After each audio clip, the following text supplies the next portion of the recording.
क्या आप जानते हैं इसी रेत पत्थर से सोने से भी महंगा कटोरा बनाया जाता है? कैसे, आइए जानते हैं। पहले इस रेत पत्थर को हथौड़े से तोड़ा जाता है। हर टुकड़े को एक पात्र में जमा किया जाता है। फिर इसे एक भट्ठे में रखा जाता है। आग की तापमान धीरे धीरे 900 डिग्री सेल्सियस पर पहुंचता है। अब पकने के बाद रेत पत्थर का रंग सफेद हो चुका है। असली खेल तो आगे होगा। अब इसे एक ओखली में रखकर इसका महीन चूर्ण बनाया जाता है।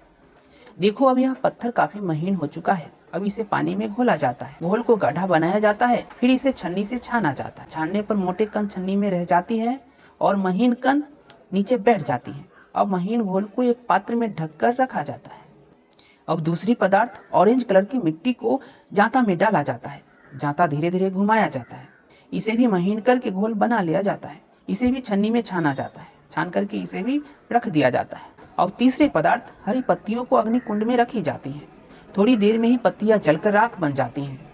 राख को भी छानकर इसका भी घोल बनाया जाता है।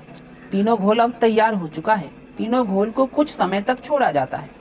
कुछ समय बाद तीनों पदार्थ के ऊपर जमे पानी को निकाल दिया जाता है। अब बचा गाढ़ा पदार्थ को अलग अलग थैली में भरकर रख दिया जाता है।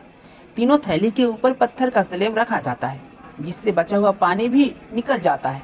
अब तीनों पेस्ट को चाक पर लाया जाता है। चाक घुमाया जाता है। हाथ की कलाकारी से कटोरा बनाया जाता है। अब यह कटोरा बनकर तैयार है। इसे अलग अलग प्रक्रिया से गुजारकर कलर भरकर इसे महंगे दामों में बेचा जाता है।